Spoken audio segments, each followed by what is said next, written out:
Praise the Lord, जय यीशु की। AGNI TV के इस morning devotion seek him first में आप सभी का स्वागत है।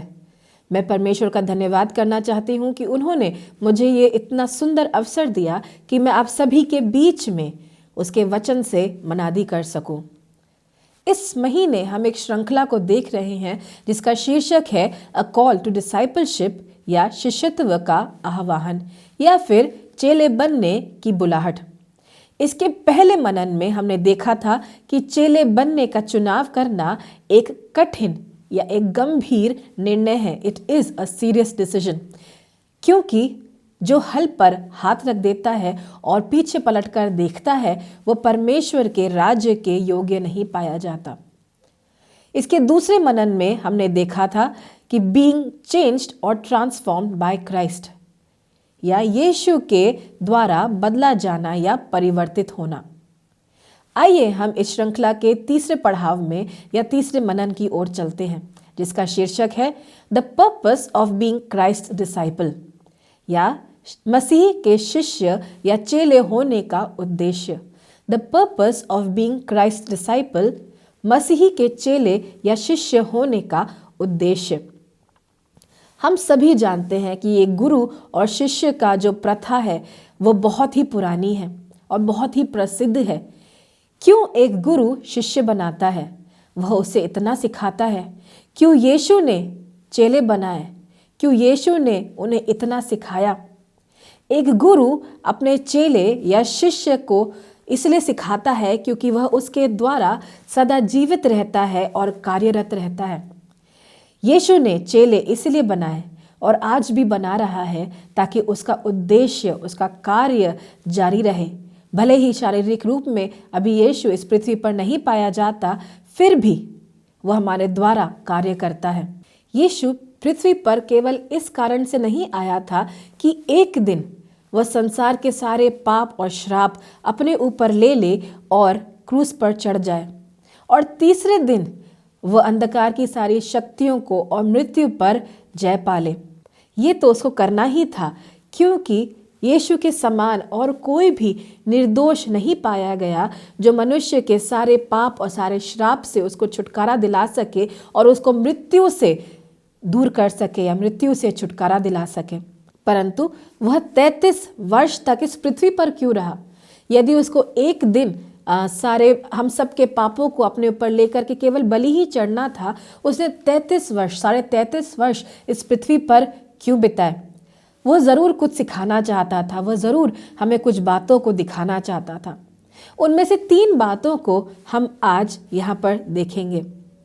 पहली बात जो हम देखेंगे वह है अपने कर्तव्यों का संपूर्ण रीति से निर्वहन करना। अपने कर्तव्यों का संपूर्ण रीति से निर्वहन करना। यीशु ने अपने बचपन से ही अपने सारी जिम्मेदारियों का निर्वहन किया, उसको ईमानदारी से पूरा किया। यीशु ने सभी व्यवस्थाओं का संपूर्ण रीति से, पूरी ईमानदारी से, अधीनता के साथ पालन किया। हम देखते हैं कि यीशु जब तक 30 वर्ष का नहीं होता है तब तक उसने अपने परिवार का देखभाल किया, अपने माँ की देखरेख की, कड़ी मेहनत की। और हम देखते हैं उसके बाद ही यहूदी संस्कृति के अनुसार 30 वर्ष के बाद ही वो अपने घर को छोड़ करके परमेश्वर की सेवा में निकल चला।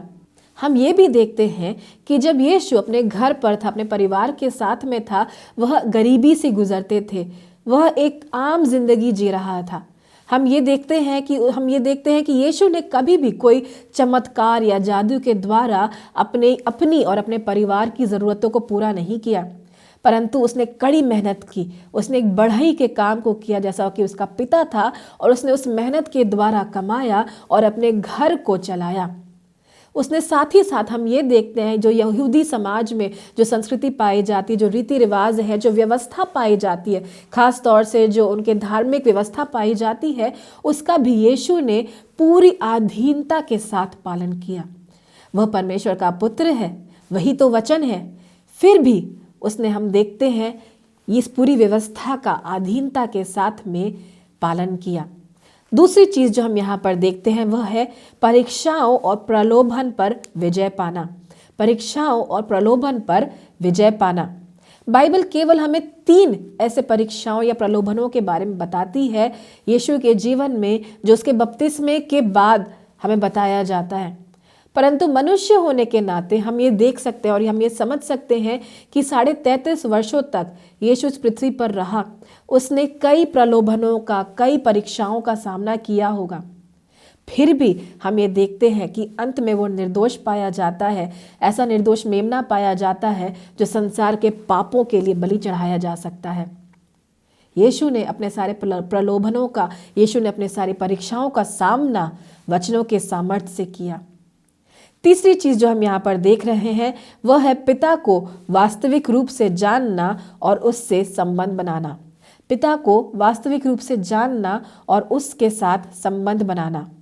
खास तौर से हम ये जो पॉइंट हम देख रहे हैं उसके अंतिम 3 वर्षों के बारे में, जब वो सेवकाई में निकला था, जब वो सेवकाई कर रहा था, उसने सबको एक ही दृष्टि से देखा, एक समान जाना।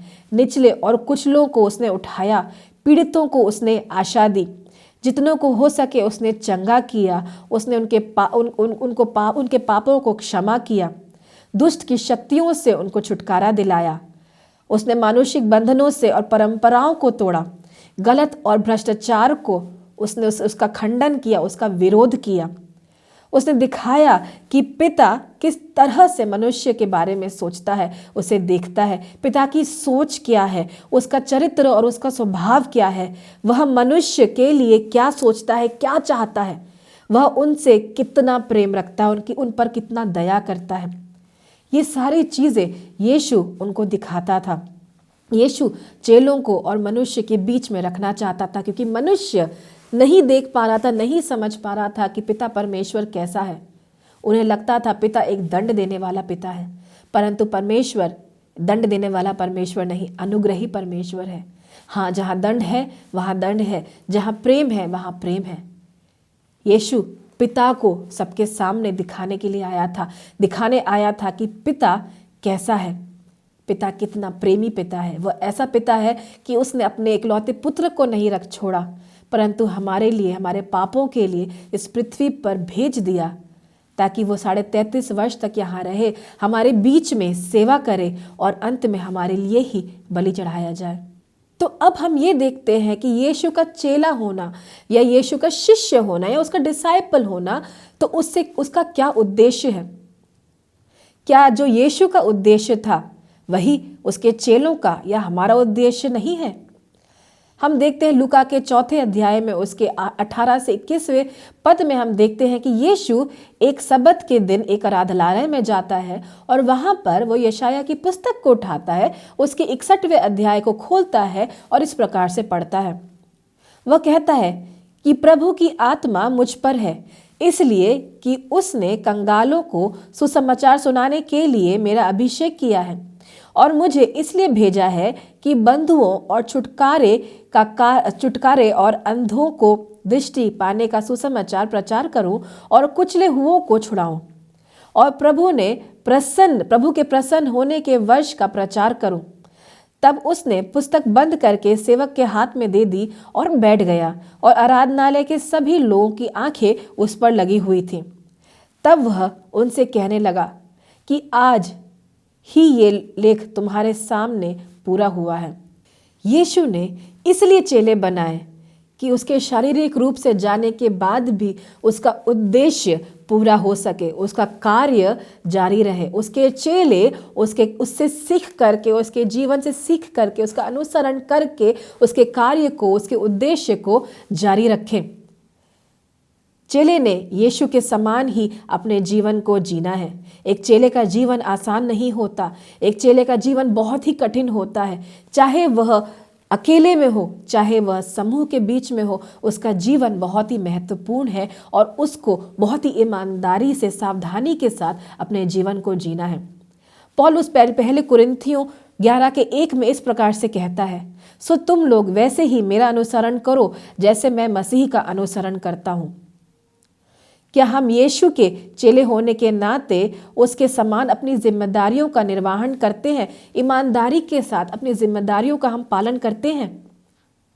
क्या हम परीक्षाओं के समय, प्रलोभनों के समय हम खड़े रहते हैं, वचनों का साथ लेते हैं, वचनों के अनुसार क्या हम इन ये प्रलोभनों को डांटते हैं या फिर हम उन प्रलोभनों में गिर जाते हैं? क्या हम अपने जीवन, बोली, व्यवहार द्वारा यीशु को दर्शाते हैं या फिर दुष्ट को दर्शाते हैं? क्या हम आज ये पूरे हियाव से कह सकते हैं जैसा कि पौलुस ने कहा, imitate me as I imitate Christ.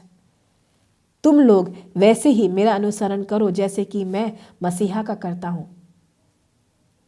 आइए कुछ प्रश्नों के बारे में हम सोचें। यही चीजें हमें भी करनी है। यीशु ने हमें चेला बनाया है, हम यीशु के चेले हैं। यदि हम यीशु के चेले हैं तो हम यीशु के उद्देश्य को अपनाएंगे और उस उद्देश्य को पूरा करेंगे। आइए अपनी आंखों को हम बंद करते हैं, अपने आप को हम यीशु के चरणों में लेकर के आते हैं। हे प्यारे यीशु, हम आपके सम्मुख आते हैं, आपके अधीनता में आते हैं। यीशु, हम कमज़ोर हैं, हम निर्बल हैं। आपने हमें चुना है, आप हमें योग्य बनाते हैं। यीशु हमारी सहायता करें। यीशु हमारी सहायता करें कि हम आपके ईमानदार चेले बन सके। हमारी सहायता करें कि जैसा आप चाहते हैं उसी प्रकार के चेले हम बन सके। जो जीवन आपने इस पृथ्वी पर जिया उसी प्रकार का जीवन हम अपने व्यक्तिगत जीवन में और सामूहिक जीवन में भी जी सके। यीशु मसीह, हम अपने सारे जिम्मेदारियों का ईमानदारी से निर्वहन कर सके। यीशु, हम अपने प्रलोभनों में जब हम पढ़ते हैं, यीशु परीक्षाओं का सामना करते हैं, आप ही के समान हम वचनों का इस्तेमाल करें और उसका डट के मुकाबला करने पाए। हमें सामर्थ्य दीजिए परमेश्वर, हमें सामर्थ्य दीजिए यीशु। होने पाए यीशु मसीह कि जिस प्रकार से आप अपने जीवन को जी, जिस प्रकार से आपने पिता को दर्शाया इस पृथ्वी पर, उसी प्रकार से हम भी आपका अनुसरण कर सके और लोगों को दिखा सके कि यीशु मसीह कितना भला परमेश्वर है। हम आपके सच्चाई को यीशु मसीह लोगों के सामने प्रस्तुत कर सके, हम आपके समान बन सके। हम सभी को आपके हाथों में सौंपते हैं परमेश्वर। हम सभी आपके चेले हैं यीशु।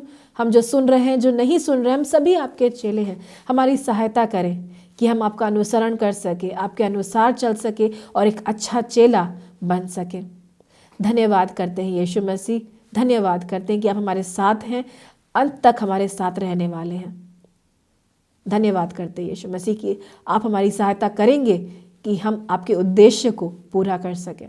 धन्यवाद करते हैं यीशु मसीह। इस छोटी सी विनती को यीशु मसीह तेरे पवित्र और मीठे नाम से हम मांगते हैं। सुन और कबूल कर, आमीन।